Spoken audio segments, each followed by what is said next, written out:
Hai semua, kembali lagi bersama gue Ans di pembahasan tentang anime Isekai wa Smartphone. Seperti biasa, gue akan melanjutkan video gue sebelumnya.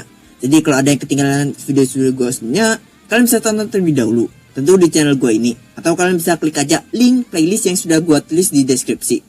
Dan sebelum masuk ke inti video kali ini, seperti biasa, mari kita kelas balik terlebih dahulu video sebelumnya. Tapi kalau kalian mau skip, kalian bisa langsung saja menuju ke menit ini. Oke, sekarang mari kita mulai kelas baliknya. Let's go. Setelah Toya itu setuju untuk membantu Is dalam menyembuhkan rekan mereka yang terkena kutukan, Is beserta dengan kedua temannya yaitu Yuni dan Yuri pun mengantar Toya ke markas rahasia mereka yang letaknya itu berada di terowongan bawah tanah. Di sana Toya itu bertemu dengan golem berbentuk manusia milik Is bernama Akagane yang mirip seperti jenderal atau shogun Jepang. Sampainya di ruangan strategi mereka, Toya pun bertemu dengan ketuanya Is atau ketua kelompok Red Cat yang bernama Nya. Setelah dijelaskan oleh Is dan walaupun awalnya itu ragu, Nya pun memperbolehkan Toya untuk mencoba menyembuhkan rekan mereka yang ternyata adalah seorang profesor. Singkatnya, Toya, Is dan Nya pun sampai di ruangan profesor. Di sana Toya bertemu dengan serigala yang secara mengejutkan adalah golem milik profesor bernama Fenrir. Setelah mengetahui tujuan Toya, Fenrir pun jadi sangat senang dan memperbolehkan Toya untuk memeriksa profesor atau majikannya. Ataupun segera memeriksa keadaan profesor itu terlebih dahulu menggunakan analis. Dan untungnya dia itu tidak terkena kutukan yang kuat. Jadi Toya bisa menghilangkan tanpa meninggalkan efek negatif dengan recovery. Singkatnya setelah Toya itu berhasil menyembuhkan si profesor sambil menunggu profesor ganti pakaian, Toya, Is dan Nya pun kembali lagi ke ruangan strategi. Sekaligus untuk memberitahu Yuni dan Yuri kalau profesor itu sudah sembuh. Di sini Is bertanya ke Toya apa yang Toya inginkan sebagai imbalan. Dan setelah Toya memikirkannya, Toya pun memutuskan untuk memintanya saat mereka itu bertemu lagi ke depannya. Tapi ternyata menurut perkataan Yuni, cepat atau lambat mereka itu ingin pergi dari ibu kota suci Alen ini. Karena ada kemungkinan markas tersembunyi mereka ini akan segera ditemukan oleh kesatria. Itu pun langsung dibenarkan oleh ketua mereka yaitu Nya. Nya memberitahu kalau mereka itu memiliki markas utama yang ada di utara pegunungan. Dan kemungkinan mereka itu akan pindah ke sana. Namun Toya menyuruh mereka untuk tidak perlu khawatir. Karena Toya itu memiliki si pelacak yang dapat melacak mereka atau keberadaan mereka.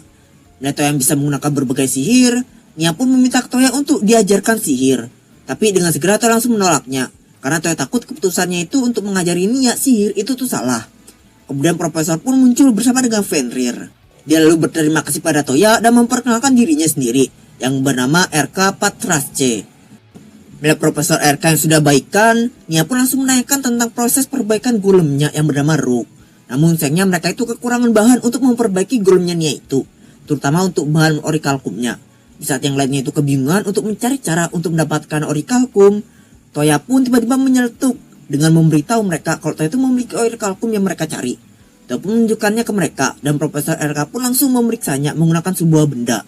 Hasilnya orikalkum Toya pun terbukti asli. Lalu Profesor RK pun bertanya ke Toya, apakah Toya itu juga memiliki anabantium dan hirokane?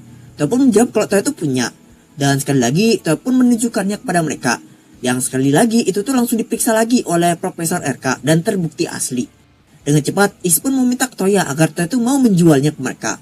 Toya pun menyetujuinya, asal hanya sebatas 1 ingot saja per bahannya.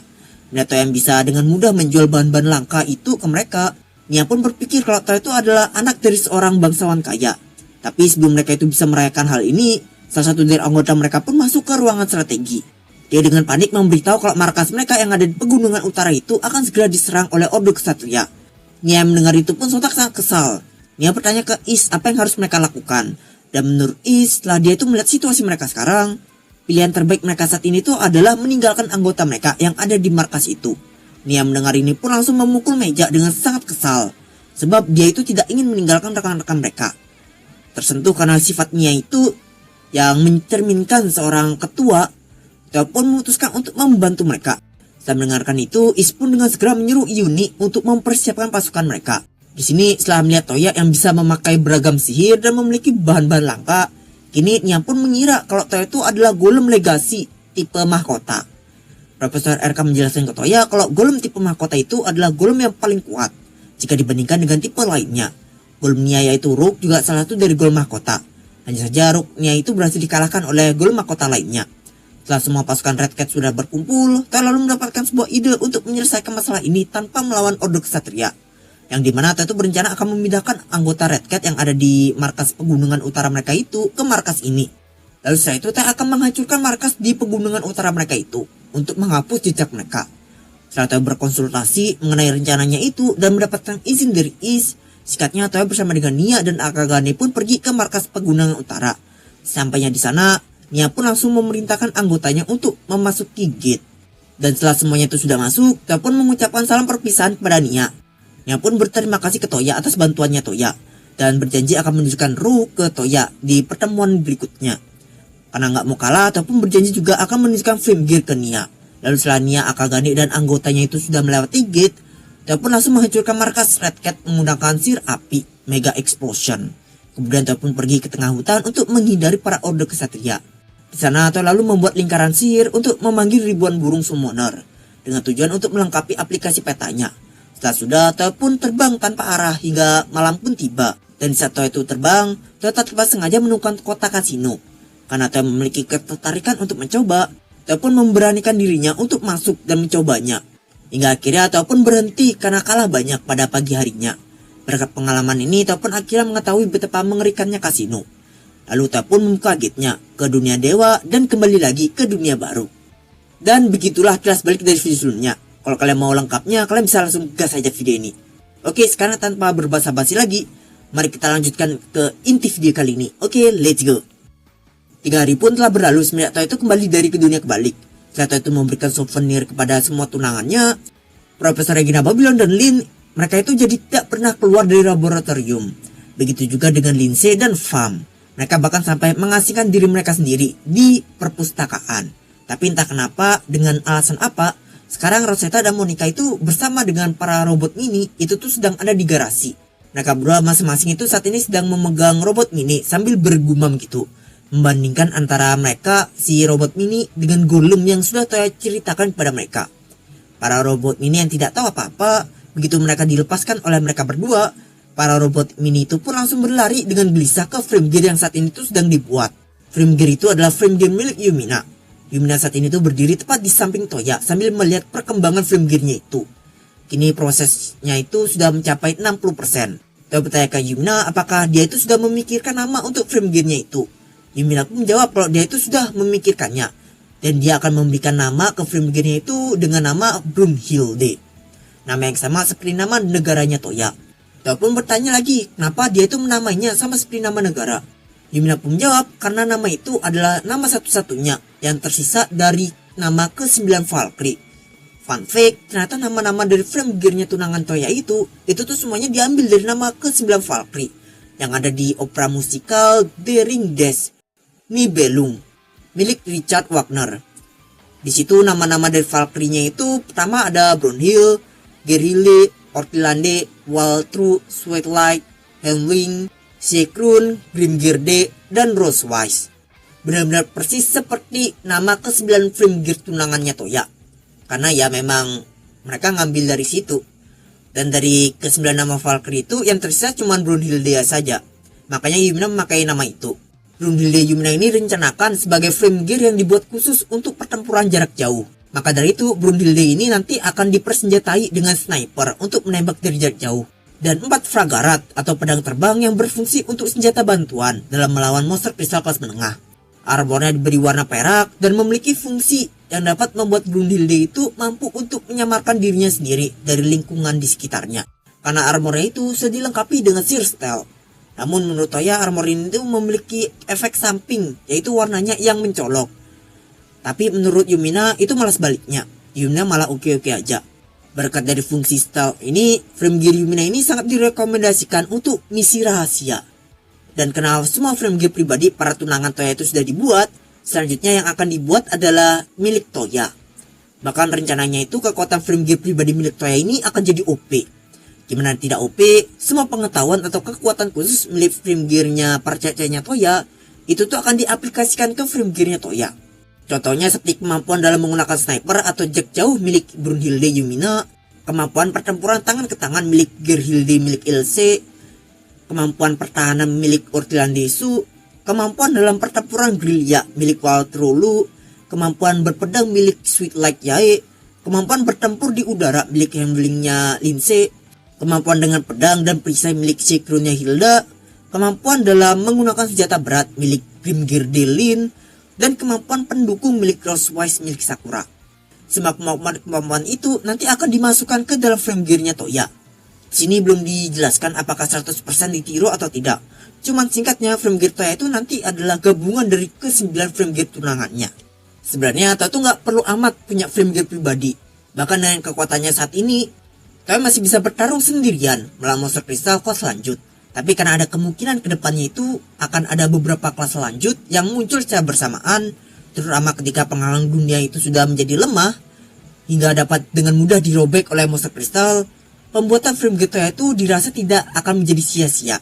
Selain itu karena ya Toya juga pengen frame gear, dan menurut gua itu alasan utamanya sih. Lalu setelah membahas dan memberitahu kemampuan Brunhilde ke pemiliknya yaitu Yumina kemudian bertanya apakah di dunia kebalik itu ada sesuatu yang mirip seperti frame gear. Ataupun menjawab, daripada dibilang mirip frame gear, mereka lebih mirip seperti robot mini dan makhluk summoner. Dan mereka itu yang dimaksud itu adalah golem. Alasan itu menyebut lebih mirip seperti robot mini dan makhluk summoner karena walaupun bentuknya ada mirip seperti manusia, ukurannya itu sangat kecil. Maka dari itu mereka lebih mirip seperti robot mini.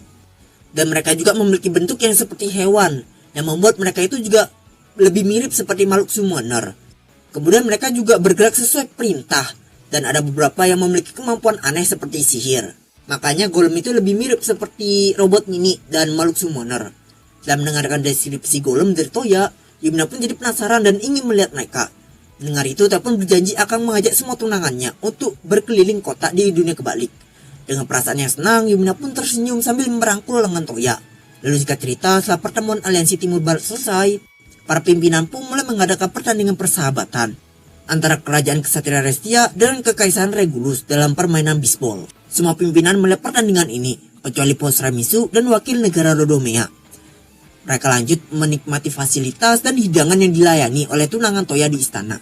Dan ada juga Raja Restia yang tidak duduk di ruangan VIP, melainkan dia itu duduk bersama dengan timnya sebagai manajer. Sisanya itu semuanya itu duduk di ruangan VIP. Ada Raja Rini yang mendukung tim Restia sebagai teman dekatnya, bersama dengan Kekaisaran Rifurizu yang juga mendukung Restia. Lalu Raja Belfast mendukung Regulus, sedangkan Raja Mismith dia hanya menonton sambil menikmatinya saja sambil berbicara dengan Toya. Melihat Raja Mismith yang menikmati pertandingan ini, Toya pun bilang kalau Toya itu ingin menampilkan lebih banyak game lagi, agar lebih menarik dan terlihat mirip seperti Olimpik. Raja Mismith yang penasaran pun bertanya ke Toya apa itu Olimpik. Toya pun menjawab kalau itu tuh adalah event yang terjadi setiap beberapa tahun, di mana seluruh tim di seluruh dunia itu berkumpul dan bermain berbagai permainan. Yang kemudian pemenang dari setiap permainan itu akan mendapatkan titel yang terbaik di dunia dari permainan itu. Raja Mismith yang mendengar itu pun jadi sangat tertarik, apalagi dengan titel terbaik di dunia. Tapi sayangnya rencana ini masih belum bisa direalisasikan, karena Toya sadar kalau dunia baru ini masih terlalu kacau untuk melaksanakan Olimpik. Banyak negara yang masih belum siap, jumlah kemiskinan belum berkurang sama sekali, dan kerusakan yang ditimbulkan binatang sihir masih terjadi seperti biasa. Ditambah masih ada wilayah-wilayah yang dikuasai oleh pencuri, dan wilayah-wilayah yang dihuni oleh orang-orang dengan ajaran sesat. Memang dengan hancurnya Ojuron dan Nusantara, saat ini tuh kesempatan untuk terjadinya perang berskala besar itu sudah dilenyapkan bersama dengan mereka berdua. Cuman karena kehancuran kedua negara itu, para penjahat-penjahat kecil dari kedua negara itu seperti pembunuh bayaran dari Euron dan pedagang budak dari Sandora, mereka sekarang itu mulai berulah kembali dengan melakukan apa yang mereka mau. Seperti pencurian, perampokan, penipuan, dan menjalankan pasar gelap. Akibatnya masing-masing dari negara sekarang itu sedang disibukkan dengan menangani mereka semua. Jadi dalam arti tertentu, jika Toya memaksa untuk membuat Olimpik, maka itu sama saja Toya itu menambah masalah ke seluruh dunia. Kemudian Raja Mismith membahas tentang kari dan nasi. Setelah Toya itu mengajari mereka tentang kombinasi kari dan nasi beberapa hari yang lalu, Raja Mismith dan orang-orang yang mencobanya itu jadi sangat ketagihan. Mereka bahkan ingin menyebarkan ke seluruh negaranya mereka. Tapi beras untuk membuat nasi hanya tumbuh di Isen saja untuk saat ini. Jadi Raja Mismith meminta solusi untuk menangani masalah beras ini ke Toya. Toya pun memberikan solusi di mana nanti Toya itu akan memperkenalkan Raja Mismith ke Tuan Feodal Isen. Toya juga akan membantunya dengan bertanya ke Tuan Feodal Isen apakah memungkinkan bagi mereka untuk mereka itu mengekspor beras mereka ke Mismith secara rutin. Dan Toya juga akan mengundang beberapa petani dari Isen untuk mengajarkan cara menanam padi di Mismith. Memang meskipun pada dasarnya Miss Mint itu adalah wilayah yang lebih panas daripada Brunhild, tapi bukan berarti wilayah mereka itu tidak cocok untuk ditanami padi. Terlebih lagi mereka memiliki sungai besar Gau untuk perairannya. Jadi masalah yang tersisa cuma hama belalang dan binatang sihir. Karena wilayah mereka itu juga dekat dengan hutan besar. Ya meskipun masalah ini tuh adalah masalah yang lumayan lumrah di wilayah manapun. Kita bisa bertanya kepada para petani yang lebih mengerti. Dan skenario terburuknya kalau mereka juga tidak tahu cara mengatasi masalah ini, Toya akan bertanya kepada Kosuke Oji-san sebagai dewa pertanian. Toya juga yakin semenjak insiden melawan Hideyoshi sebelumnya, pihak Yuisen itu sekarang telah mampu untuk melakukan ekspor. Apalagi kita mendengar kalau semenjak insiden itu, Ieyasu itu telah menetap di pusat negara. Karena memikirkan tentang beras, kita pun jadi teringat kalau di musim ini, negaranya Brunhild itu akan memanen padi. Lalu singkat cerita, kita pun melihat sosok Su yang sedang berlari menuju ke ruangan VIP, atau ruangan tempat Toya dan para pimpinan berada itu sekarang. Kita pun tanya apa yang membuat Su hingga Su itu terlihat sangat terburu-buru seperti itu. Sampai di ruangan VIP, Su kemudian mendorong para ksatria yang menjaga dan memaksa masuk ke dalam ruangan. Yang setelah itu dengan suara yang keras sambil menatap ke arah Toya, Su berteriak ke Toya, seorang anak telah muncul. Sontak para perwakilan yang ada di ruangan VIP pun jadi sangat heboh. Bahkan tidak terkecuali dengan Toya.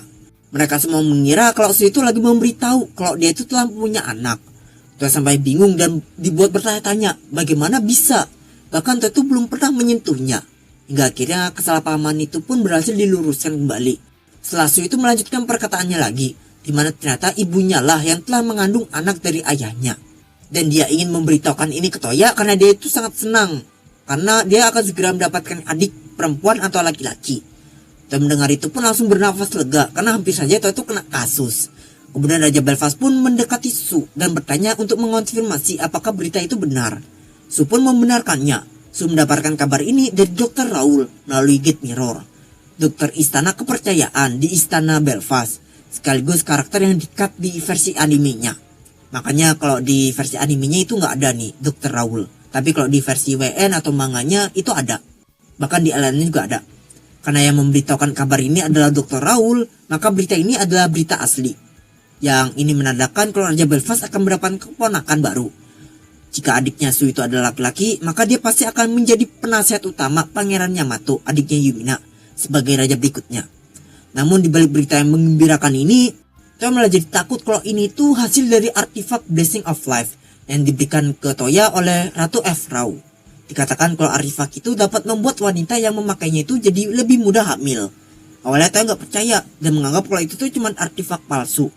Karena selain bentuknya itu yang pasaran, Ratu Efrau juga telah mencobanya, dan dia tidak mendapatkan hasil apapun. Jadi Toya pun iseng meminjamkannya ke ayahnya Su untuk dijadikan sebagai bahan uji coba gitu. Tapi dengan berita ini, itu tuh menandakan kalau artefak itu tuh ternyata barang asli. Karena Toya harus memulangkan semua pimpinan setelah pertandingan ini selesai. Jadi Toya terlebih dahulu mengirimkan Raja Belfast, Su dan para penjaga Raja Belfast ke kediaman Duke Orchilande menggunakan gate. Lalu untuk artefak Blessing of Life, karena uji cobanya itu telah berhasil, Toya juga berencana akan mengirimkan surat ke Duke untuk mengembalikannya melalui Su. Dengan terbuktinya artefak Blessing of Life ini, Toya pun jadi mempercayai masa depan yang ditampilkan oleh The Jewel of Future Vision. Kalau Toya itu akan memiliki 9 anak. Bahkan Toya mulai berpikir kalau dia itu mungkin akan memiliki lebih dari 9. Makanya tadi itu Toya itu merasa takut gitu. Lalu Toya pun memperingati kepada siapapun yang memiliki 9 pengantin. Mereka harus bertekad kalau mereka itu akan memiliki anak yang banyak. Atau setidaknya dari setiap masing-masing pengantinnya mereka itu akan memiliki anak. Toya pun mulai berpikir jika dia itu menikah pada usia 18 tahun, maka dia akan menjadi orang tua dari ke-8 anaknya di usia 19 tahun. Dan 1 anaknya lagi setelah Su itu sudah legal. Toya merasa kalau itu tuh jauh lebih merepotkan jika dibandingkan dengan melawan monster kristal. Lalu setelah Toya memikirkan hal ini kembali, Toya pun jadi kepikiran apakah Toya itu akan unboxing ke-8 tunangannya itu kecuali Su dan di saat yang bersamaan. Tapi Toya merasa kalau itu tuh tidak mungkin lah, mustahil gitu. Walaupun di dalam hati Toya itu meragukan hal itu. Dan ya, segini dulu untuk video kali ini. Jika gua ada salah kata atau informasi, bisa dibenarkan aja di kolom komentar. Jika kalian suka video ini, bisa di like dan jangan lupa subnya. Oke, see you next video and... Okay, 3, 2, 1 1. 好き好きえー、えー See you. No, no, no, no, you're not saying it.